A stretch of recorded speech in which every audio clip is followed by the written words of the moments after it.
Laida finansuojama Europos regioninės plėtros fondo lėšomis.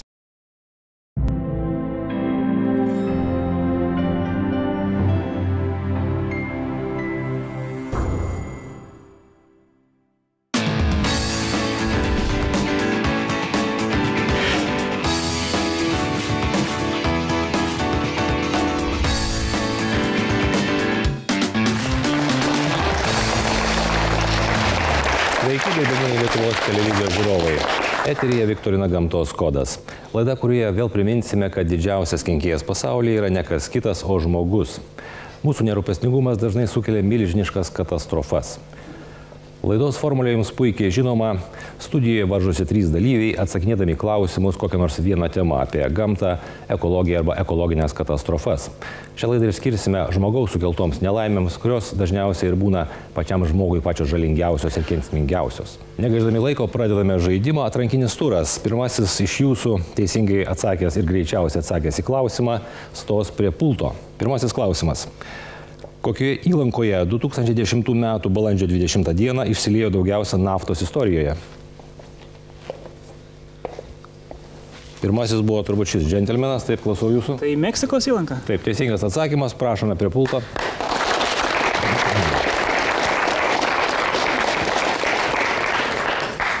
Atrodo, jūs jau žaidėte, apie tai mes pakalbėsime šiek tiek vėliau. O dabar pilnas atsakymas. Tai nutiko Meksikos įlankoje per sprogimą naftos gavybos platformoje, žuvo 11 žmonių, o per keletą mėnesių į aplinką pateko beveik 800 000 kubinių metrų naftos. Kitas klausimas jums visiems studijoje. Kokia žmogaus sukelta nelaimė kiekvieną pavasarį Lietuvoje pridaro žalos už kelius šimtus tūkstančių litų? Taip. Jūsų atsakymo versija? Gaisrai. Kokie gaisrai? Žolės deginimas. Žolės deginimas, taip, teisingas atsakymas.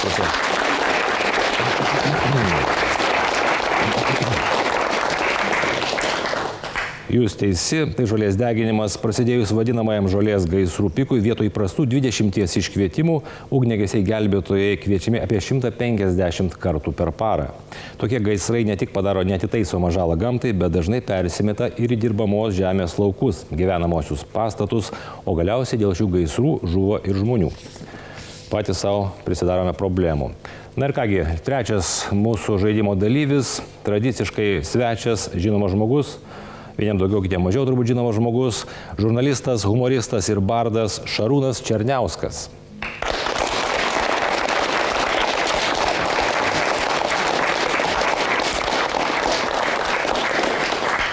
Taigi jau 3 žaidėjai stojo prie pultų, metas susipažinti. Pirmasis iš jūsų jau man yra matytas, turbūt ir jums matytas, prašom prisistatyti dar kartą. Arūnas iš Utenos. Iš Utenos? Taip. Taip, dar kartą, ką veikiate, kaip jums sekėsi praeitą kartą žaidime? Per plaukatą. 50 taškų trūko tik tai. Iki pergalės? Taip.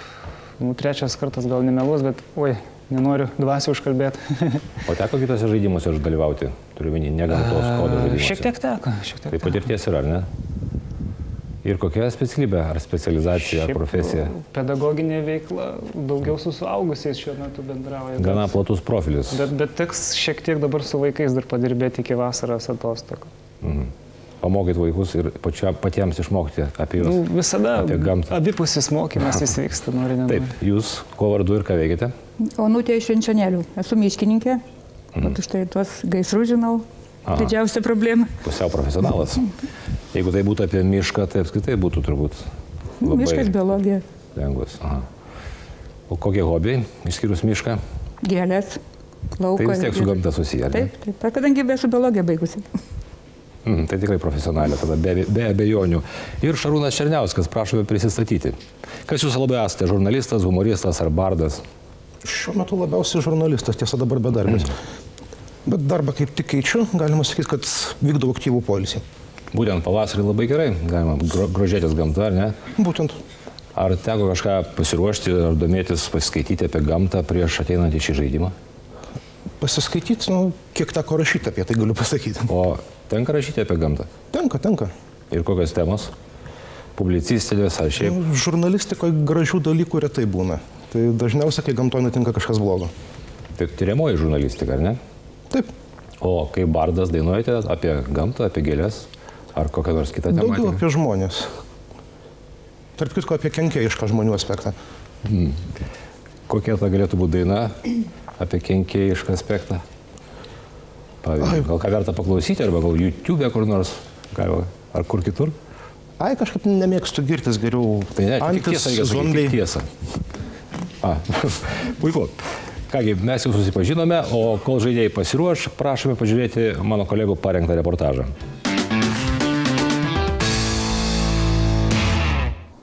Praėjusį mėnesį šalį netikėtai maloniai užklupęs pavasaris daugelį džiugino tiek šilumą, tiek ir staiga suvešėjusią žalumą. Vieniems gyventojams pradėjus iškilų gamtoje sezoną, kiti griebėsi ugnimi niokoti pievas. Žolės deginimo sezonas Lietuvoje kasmet prasideda paprastai kovo pabaigoje, tik nutirpus sniegui, pradžiūvus pernykštai žoliai. Balandžio mėnuo ugniagesiams pats darbymetis, kuomet pievų padegėjų sukelti gaisrai tampa masiniu reiškiniu. Paprastai tenka išvykti per dieną 20-30 gaisrų gesinti per visą šalį, tai balandžio mėnesį jau mes išvykstame nuo 100 iki 150 per dieną vien žolės gaisrų gesinti, o tokie intensyviausiai deginamos teritorijos tai yra Vilniaus regionas pagrindinai. Pasižymi Kauno apskritis ir Šiaulių apskritis, kur taip pat yra pakankamai didelis skaičiai. Atsižvelgdami į Lietuvos bei kaimyninių šalių statistiką, aplinkosaugininkai linkę manyti, kad žolės deginimas greičiau mentaliteto ir senosios sovietinėje sistemoje ugdytos kartos liga. Aišku, tai galbūt žmonių toks požiūris yra, kad kam čia dabar nušienauti, kam čia prižiūrėti, paprastai uždegti žolę, nudeginti ir tokiu būdu susitvarkyti paprastai. Jeigu jau žmogus turi žemės plotą ir logiškai bando iš jo gauti kažkokią naudą, tai jis užsiima normaliu ūkininkavimu, sodinasi savo daržą, auginasi daržovės. Tie piliečiai, kurie tiesiog, matyt, yra, švelniai tariant, yra apsileidę, tai jie pavasarį, matyt, bežiedami ir berūkydami cigaretę, sumano taip pasišvarinti savo aplinką ir tą nuorūką numesdami. Jeigu žiūrėti toliau į vakarus, tai tų gaisrų iš tikrųjų ten mažėja, bet tai labai priklauso ir nuo gamtinių sąlygų be abejo. Didelė dalis dėl padegtos žolės kilusių pavojingų gaisrų fiksuojama Vilniaus rajone. Kuo jis išskirtinis? Nejau šiame krašte šeimininkauja tamsuoliai ir kenkėjai. Priešingai, bėda ta, kad šeimininko čia kaip tik nėra, patikslina specialistai. Vilniaus rajone nėra baigta žemės reforma, žemė nėra grąžinta tikriesiems savininkams, mes tą puikiai matom važiuodami palei kelius, kaip atrodo dirvinuojantis laukai. Ir būtent dažnai ar pretendentai, arba šiaip piktavaliai žmonės, matydami nedirbamus laukus, jau kelis dešimtmečius leidžia savo pakelti ranką prieš gamtą. Tai matyt, kad pagrindinis dalykas, kuris šitą problemą išspręstų, tai kai žemėje atsirastų tiesioginis savininkas. Savininko buvimas tai jau savininkui suteikia ir tam tikras pareigas. Dėl žolės gaisrų vos per 5 pastaruosius metus Lietuvoje jau žuvo 18 žmonių, panašus skaičius apdegusiųjų. 2005 metais buvo gana toks įsidėmėtinas įvykis, kai Vilniaus rajone Didžialaukio kaime kilo didelis gaisras, būtent nuo deginamas žolės, ir tuo metu sudegė 3 gyvenamieji pastatai ir 5 ūkiniai pastatai. Tai vienu metu tai buvo toks didžiausias įsidėmėtinas įvykis. Ir kasmet sakyčiau, kad nėra tokių metų, kad nebūtų traumuojami žmonės ar kad jie nežūtų tuose gaisruose. Kalbama daug ir kasmet. Skaičiuojami patirti nuostoliai, užsiliepsnoja gyvenamieji ar ūkiniai pastatai, net žmonių gyvybės. Tačiau padegėjams nė motais. Kai dega nenupjauta žolė, esant dideliam vėjui, tai ta ugnis plinta labai greitai, ją sukontroliuoti yra ganėtinai sudėtinga. Ir iš tikrųjų vienkiemiai sodybos, kur yra daugiau nutolę ir nieks nepastebi tų gaisrų, tai sudega pastatai. Žmonės, aišku, ten daugiausiai žūsta pensinio amžiaus kaimo gyventojai, kurie galbūt būna ir patys padegėjai kitą kartą, ar tiesiog stengiasi apsaugoti savo turtą. Jie tiesiog tais aitrais degančios žolės dūmais apsinuodija, parklumpa, užsidega drabužiai. Liepsnojanti pieva pavojinga ne vien žmogaus gyvybei. Toks lengvabūdiškas elgesys kelia didžiulę grėsmę gyvūnams. Teko iš priešgaisrinės saugos gelbėtojų girdėti pasakojimus, kai gesindami žolę matė tarp ugnies besiblaškančias pirmasis kiškių vadas, matė kaip ant žemės perintis paukščiai savo sparnais nuo ugnies bando saugoti tuos pirmosius kiaušinius. Be abejo, tokie faktai nėra užfiksuoti vaizdu, bet manau, kad kiekvieno fantazija leidžia susidaryti įspūdį, kokia tai yra žala. Barbariškas žemdirbystės būdas, kada žmogus siekia gauti savo naudos gamtos sąskaitą, liudija apie padegėjų tamsumą ir neišprusimą, nes padaroma žala yra kur kas didesnė nei įsivaizduojama nauda. Kiek yra įrodyta ir mokslininkų, ir žemės ūkio specialistų, kad tas kiekis trąšos, kuris gaunamas sudeginus žoliais, tik toli gražu neatsiperka tų žuvusių mikroorganizmų padaromos naudos. Žolės deginimo greitis yra lygus vėjo stiprumui. Kitaip sakant, kokiu greičiu per sekundę pučia vėjas, tokiu greičiu gali plisti ir ugnis. Itin greitai plinta nenušienautų pievų gaisrai. Nors, kaip sakoma, nepagautas ne vagis, tačiau ir tokie padegėjai išaiškinami.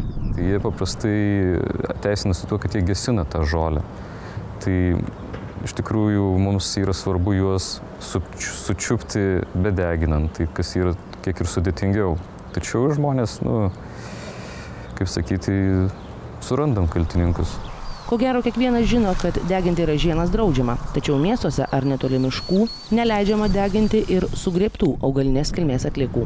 Galima deginti, galima būtų sakyti, kad žolė tais atvejais, kai tai yra kaimo vietovė, kai aplink iš tikrųjų nėra pastatų arčiau kaip 30 metrų ir atsižvelgiant į tai, kad jeigu oro sąlygos nėra didelio vėjo greičio, tada galima deginti tas žolės atliekas, būtent sukrautas į krūvas ir taip toliau. Tačiau jeigu tas, tarkim, sugrėbtų atliekų tūris viršia 5 kubinius metrus, tai yra privaloma pranešti artimiausiai priešgaisrinei gelbėjimo tarnybai valandą iki deginimo. Turi būti pranešama apie tai, kad ten bus deginamos tokios tai atliekos. Tada mes atitinkamai, aišku, žinom, kad ten yra, tarkim, kontroliuojamas deginimas. Mes jau turbūt pradėkime žaidimą. Taisyklės gana paprastos, bet be abejo aš jums jas priminsiu. Už teisingą atsakymą be 3 variantų pasirinkimo yra 100 taškų. Už pasirinkimą, už palengvintą variantą yra 50 taškų. Ir super turo klausimas yra vertas 200 taškų. Jeigu vieną kartą bandėte atsakyti klausimą, bet neteisingai, antrą kartą jau bandyti į tą patį klausimą atsakyti negalima.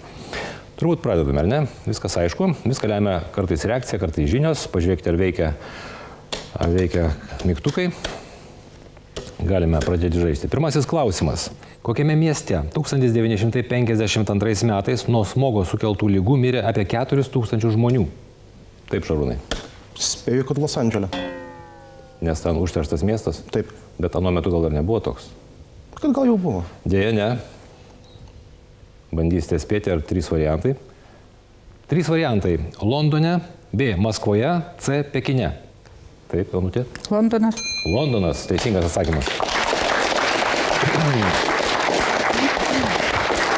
Belieka paklausti, ar žinojote, ar atspėjote. Tiesiog iš karto mintis tokia buvo. Taip, be abejo, atsakymas teisingas. Tai Londonas. 1952 m. gruodį kelias dienas laikėsi smogas, Londone pražudė apie 4000 žmonių. Šis įvykis labai padidino susirūpinimą aplinkos apsaugą. Kitas klausimas. Kaip vadinami žvejų palikti tinklai jūroje arba vandenyne, į kuriuos įsipainioja žūsta gyvūnai? Turbūt reiktų 3 variantų, ar ne? A variantas – tinklai žudikai, B – tinklai kankintojai ir C – tinklai vaiduokliai. Vienu metu praktiškai fotofinišo reikėtų išsiaiškinti. Arūnas buvo pirmesnis. Taip. Tikrai nežinau atsakymą, bet kurios aiškiausias gal vaiduokliai? Tai jūsų variantas? C. Čia spėjimas? Ar jau griežtas variantas atsakymas? Vaiduokliai. Variantas C. Teisingas spėjimas.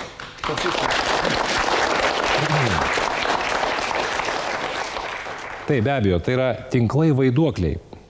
Juose įstringa žuvis, delfinai, jūros vėžliai, rykliai, krabai ir kiti gyvūnai. O kartais juose įsipainioja ir žmonės.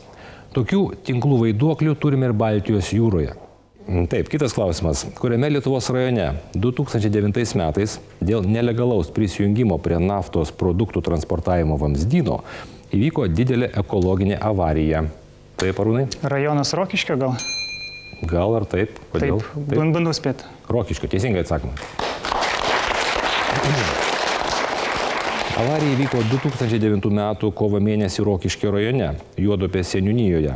Nelaimės vietoje surinkta 181 tona naftos produktais užteršto vandens, o dizelino galėjo įsilieti kelios dešimtis tonų. Lietuvai tai yra iš tikrųjų didelio masto nelaimė, ekologinė nelaimė. Kitas klausimas. Puikiai žinoma, kas yra ozono sluoksnis ir turbūt žinoma, kad jisai nyksta. O kokia cheminė formulė yra žymimas ozonas? Arūnas vėl pirmas paspaudė. Oho. O3. O3. Ne O4, ne O2, ne? Ne. O3, teisingai.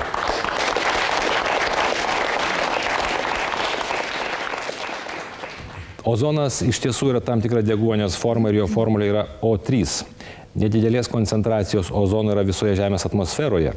Pažemėje ozonas laikomas oro teršalų, kenkiančių plaučiams, o aukštesniuose atmosferos sluoksniuose esantis ozonas trukdo kenksmingam ultravioletiniam spinduliavimui pasiekti Žemės paviršių. Dėl to mes ir nesergame, sakysim, vėžių ir dėl to daug rūpesčio sukėlė didėjanti skylė virš Antarktidos, ar ne? Tai tas ultravioletinis spinduliavimas be abejo labai kenksmingas. Tęsime žaidimą. Kokius paukščius išnaikinus Kinijoje pasėlius nusiaubė skėriai? Prašau, Šarūnas. Jei neklystu, žvirbliai tai buvo. Panašu, bet ne visai. Žvirblių giminės? Apie giminystės ryšius negalėčiau tvirtinti, kas ten su kuo giminiuojasi, žinot. Tie paukščiai skraido visur, kur nori, bendrauja su kuo nori. Bet ne žvirbliai iš tikrųjų. 3 variantai. Varnėnai, kregždės ar gandrai. Arūnas? Varnėnai spėjau. Nespėjau, žinau, nespėjau. Dėja, ne. Liko 2 variantai, gandrai ar kregždės. Ką pasakys Onutė? Gal kregždės? Tai gal, ar kaip? Kregždės. Tai kregždės, taip, gerai.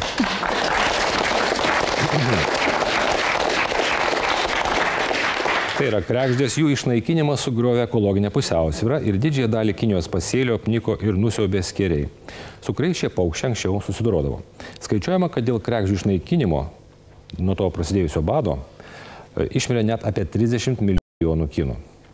Kitas klausimas. Iki 1960 metų šis ežeras buvo 4. pasaulyje pagal plotą, bet nukreipus svarbiausių intakų Amudarjos ir Sirdarjos vandenį Vilnamedžių plantacijoms drėkinti, jis pradėjo sparčiai sekti. Koks tai ežeras, Onutė?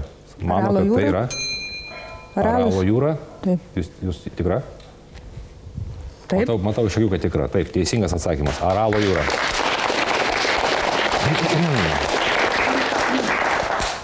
Tai iš tiesų yra Aralo ežeras, bet dėl milžiniško dydžio jis yra vadinamas jūra. Ir 2003 metais Aralo plotas sudarė apie 1/4 ankstesnio, o vandens tūris buvo tik tai 10% originalaus arba pirminio tūrio. Kitas klausimas.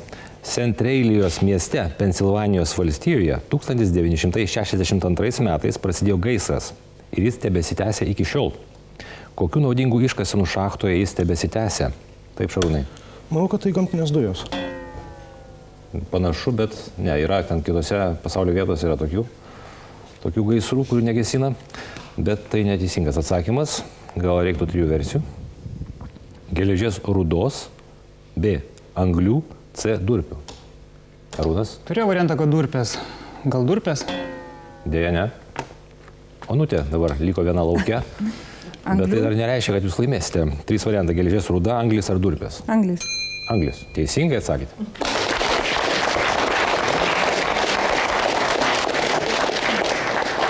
Intuicija? Taip. Ar patirtis? Ne. Atsakymas visiškai teisingas. 1962 metais miesto darbininkai atviroje šachtoje degindami šiukšles netyčia padegė antracito anglies sluoksnį. Netrukus ugnis išplito į požeminius anglies klodus ir kilo milžiniškas požeminis gaisras. Be abejo, miesto gyventojai ne kartą, ne vienerius metus bandė jį užgesinti, tačiau nesėkmingai, kaip matote, štai tokie gaisrai. Panašiai turbūt kaip ir durpės Lietuvoje, kai užsidega, jas kartais būna labai turbūt sunku gesinti. Ar jūs taip pat rūpinatės ir durpių gesinimu? Taip. Pas mus Antanų girininkė, Dutiškė, būtent durpinai, jau užsidega tada, kelis mėnesius dega. Ir kaip visgi jos užgesinti? Bandom ir vandenį vežam, ir žemės, žinau, kad čia sunkus variantas. Nėra naujų tokių technologijų, kurios kol kas, bet ten sunku įvažiuoti, galbūt technologijos ir atsirastų, bet neįmanoma pasiekti patį centrą gaisrą. O kokiais nors lėktuvais per daug brangu? Nu, kol kas pas mus dar iki tiek neturim. Brangu dar. Aha. Ir dažniausiai, kad turbūt lietaus laukėt, kad padėtų užgesinti, ar ne? Būtent šiek tiek miškai drėgnesni, bet... Bet jos savaime užsidega, ar žmonės šiek tiek prisideda? Dažniausiai arba grybautojai, spanguoliautojai, ypač būna rudenį. Kai prasideda spanguolių sezonas, tada jau... Perspėkite visus, kurie, nors aišku, dar ruduo toli, bet vis tiek. Perspėkite, galite pasakyti, kad ko nereikia daryti. Uogaujant, grybaujant, prašom nemesti degančių degtukų ir nuorūkų neužgesintų. Taip, nes nuostoliai yra milžiniški. Kitas klausimas. Dėl kokių žmogaus į atmosferą išmetamų dujų rūgštėja vandenynai? Arūnas? Tai jau tampa tradicija. Pirmasis visada paspaudžia. Taip. Sieros. Sieros kas? Dioksidas. Tiesiog sieros ar sieros? Sieros dioksidas. Sieros dioksidas. Jūsų variantas? Neteisinga idėja. 3 variantai. Taip. A. Anglies monoksidas. B. Anglies dioksidas. Ir C. Sieros dioksidas. Onutė? Anglies dioksidas. Be abejo, anglies dioksidas. CO2.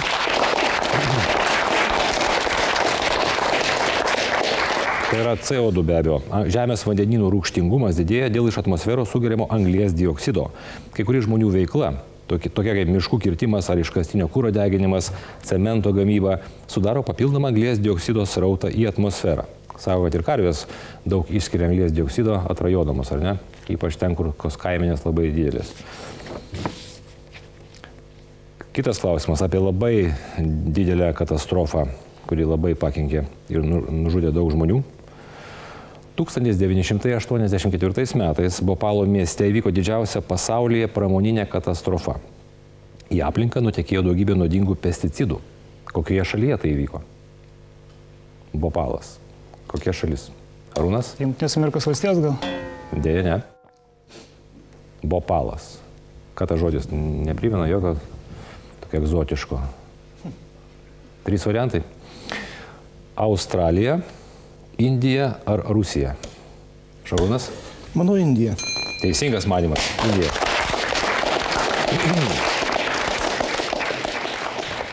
Ši tragedija iš tiesų įvyko Bhopalo mieste Indijoje. Iš gamyklos nutekėjo 40 tonų nuodingos medžiagos metilizocionato, kuris pasklido po netoliese esančius lūšnynus.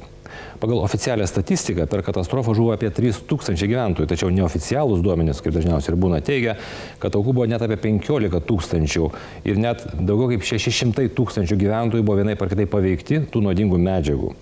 Medžiaga tarsi jos nedaug, 40 tonų, bet nuostolis yra milžiniškas. Didelė tragedija. Na ir kągi, šiek tiek norėtume atsipūsti nuo tokios tragedijos, skelbiame tarpinius rezultatus. Arūnas, 200 taškų.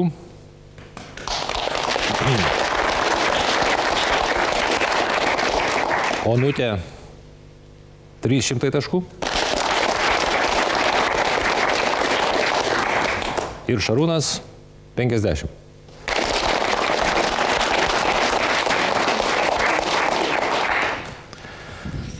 Tęsime žaidimą, dar pusę kelio nueita, dar liko pusę kelio.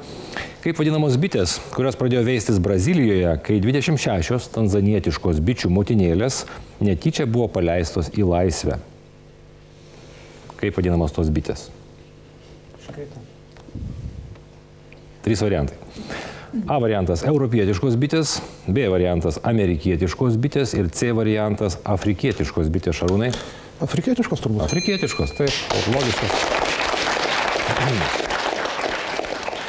Taip, tai afrikietiškos bitės dėl žmogaus klaidos nuo 1957 metų jos pradėjo kryžmintis su kitų rūšių bitėmis ir veistis vakarų pusrutulyje. Jos žudo kitų rūšių bitės, stumia jas iš avilių ir užima pačios. Jos yra agresyvios ir užpuolusios gali netgi nužudyti žmogų.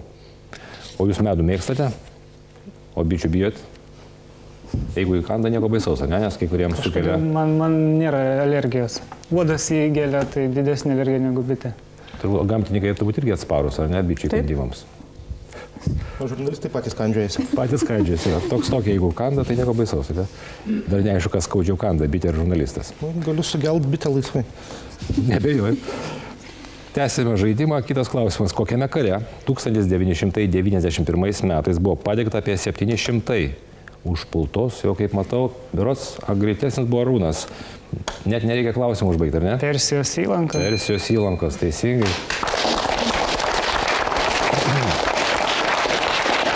Kažkokios lapės mūšis buvo, ten liktais prisimenu.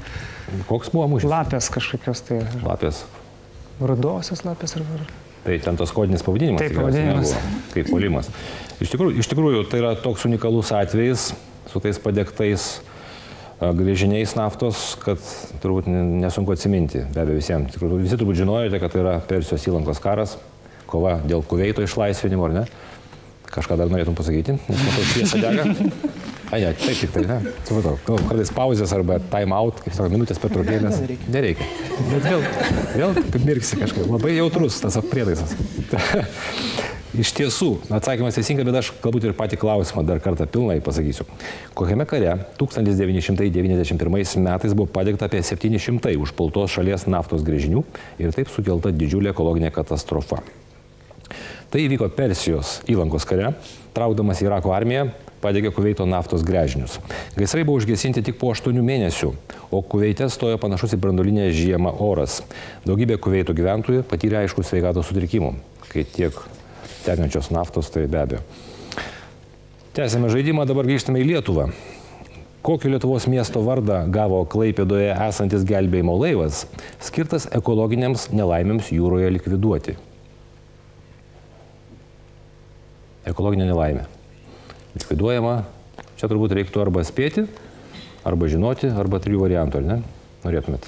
3 variantai. A. Šiaulių, B. Šakių, C. Šalčininkų. Šarūnas buvo greitesnis. Tai spėju Šiaulių. Kodėl Šiauliai? A, ten yra ką gelbėti. Savo, kokiu pagrindu yra ką gelbėti? Jo. O šalčininkus irgi yra ką gelbėti? Ypač dabar, ne? O čia, ar šalčininkus yra ką gelbėti, ar nuo šalčininkų yra ką gelbėti? Lenkus nuo nutautinimo. Čia mes asimiliuotis. Tai čia juokaujame, aišku, neteisingas atsakymas. Tai ar šalčininkai, ar šakiai? Onutė? Šakiai? Šakiai.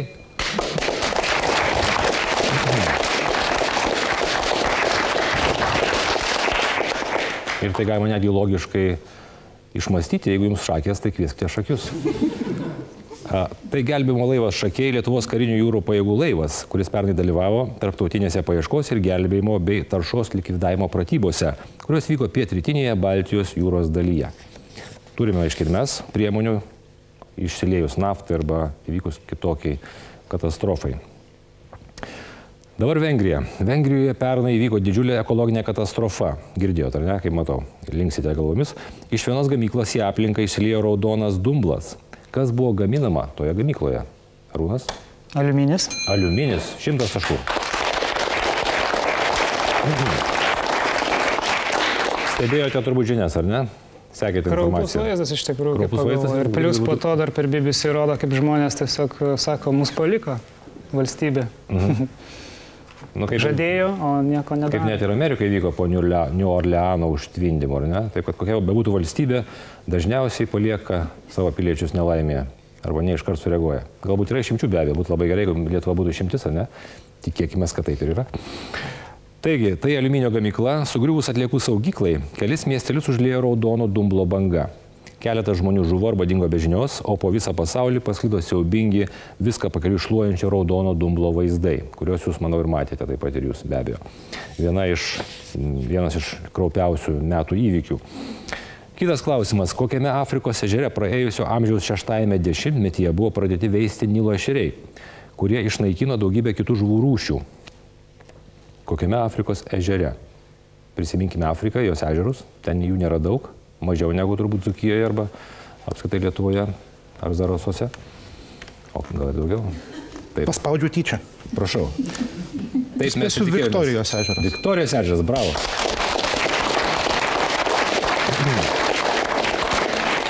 Galiu tik tai pasakyti, kad buvo 3 variantai. Tiesiog irgi, kad praplės savo akiratį ir prisiminti, kad yra Afrikoje tokie ežerai kaip Viktorijos ežeras, Tanganika ir Edvardo ežeras.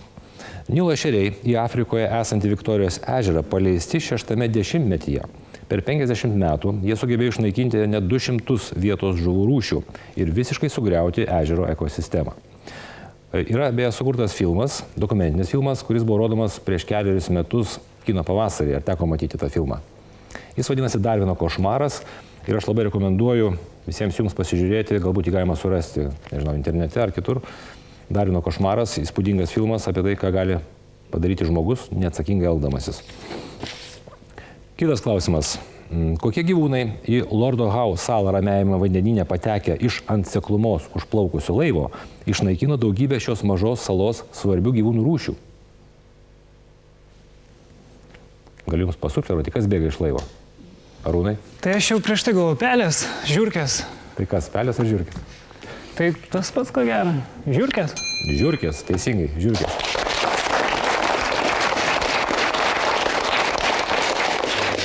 Bėga kaip žiurkė iš skęstančio laivo. O ne... Kaip sako žmonės prieš gaisrą, iš namo žiurkės išbėga ir... Dar neprasidėjus gaisrui? Neprasidėjus prieš. Čia kaip su kai kurie gyvūnai, kurie jaučia būsimą žemės drebėjimą. Ten seismiškai, aišku. Tik reikia, aišku, stebėti tas žiurkės nuolat tada. Reikia užsiveisti ir laikytis ir stebėti visą laiką. Arba kaip tas katinas, kuris mobilų telefoną atnešė, ar ne, į kalėjimą. Aha. Gyvūnai dar turi tokių sugebėjimų, kurių mes net neįtarėme jos turint. Gabesni už žmonės. Gal kada nors, pavyzdžiui, katės ar šunys nubėgs į parduotuvę, nupirks ką nors. Tai turbūt, kad ypač jeigu dar bus implantai smegenyse, kur bus galima valdyti, ar ne? PIN kodą suvesti. Taip. Čia jau kitos turbūt laidos tema apie naujasias technologijas ir gyvūnų evoliucijos perspektyvas. O atsakymas štai koks. Tai yra tradicinis laivininkystės palydovas žiurkės. Lordo Howe salos klimatas joms puikiai tiko ir čia jos tiesiog suklestėjo. Per keliarius metus išnaikino keletą tik tai salai būdingų paukščių rūšių ir siaubė gyventojų pasėlius. Ką darė žmonės? Žmonės nusprendė ištaisyti klaidą ir dar labiau viską sugadino. Jie įvežė pelėdas, o pelėdos tada dar labiau pablogino padėtį. Kokia situacija dabar toje saloje Howe? Net baisu galbūt ir domėtis, nes gali būti, kad dar blogiau bus. Gal jinai jau net nebegyvenama. Tęsėme žaidimą. Kokio cheminio elemento teršalai pašalinami demerkurizacija? Arūnas tradiciškai... Merkurį, tai yra gyvsidabris turbūt. Fredis Merkuris? Ne, ne tas. Ne. Gyvsidabris? Gyvsidabris, taip, prisigi.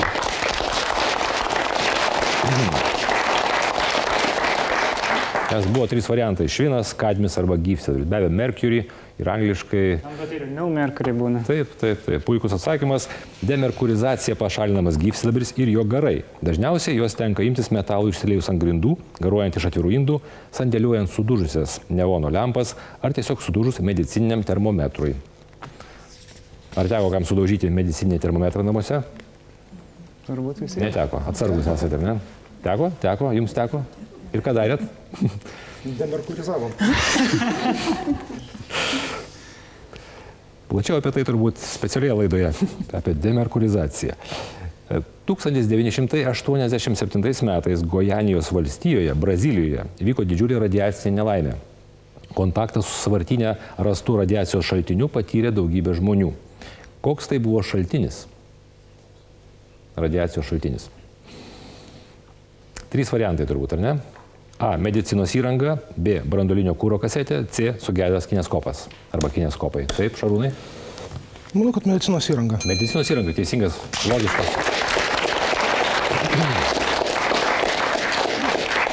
Nes iš tikrųjų niekas turbūt nemėto branduolinio kuro kasečių. Lietuvoje galbūt ir galėtų. Tai blogai galvojate apie Lietuvą? Apie lietuvius.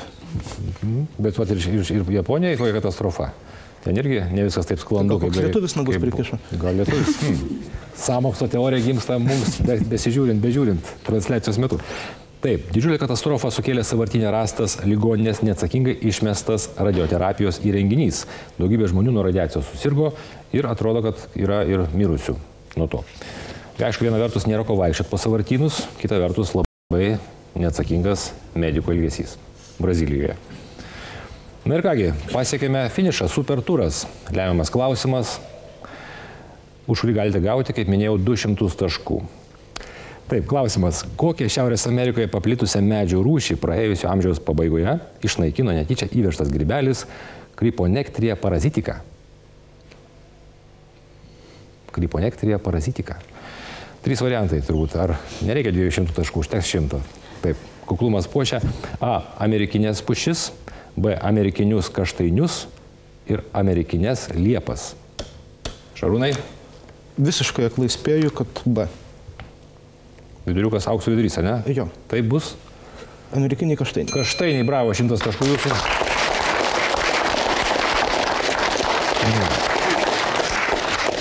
Visiškai teisingai, šis grybelis su mediena įvežtas iš Kinijos arba Japonijos iki 1940 metų išnaikino praktiškai visą amerikinių kaštainių populiaciją. Šiuo metu iš išlikusių medžių mokslininkai bando sukurti tokį hybridą, kuris būtų atsparus šiems grybeliams. Puiku, žaidimas baigtas ir dabar skelbėme 3 vietos laimėtoją ar nugalėtoją. Laimėtoją. Ir atrodo, kad 3 ir 2 vieta draugiškai atitenka 2 žaidėjams, Onutė ir Šarūnui, kurie surinko po 350 taškų.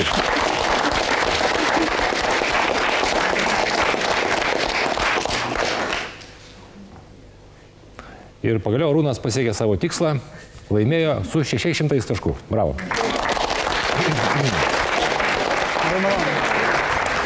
Malonu pasveikinti žmogų ne tik laimėjus, bet ir už atkaklumą ir įteikti jam fotoaparatą.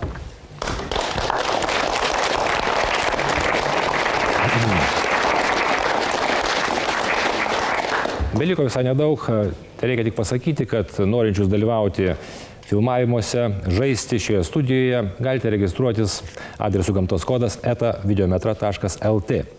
O aš dar kartą sveikinu Jūs ir dėkoju už dalyvavimą, dėkoju studijoje esantiems svečiams. Susitiksime kitą savaitę įprastų laikų, sekmadienį 16:15 min. Per Lietuvos televiziją. Ačiū, Šarūnai. Gerai.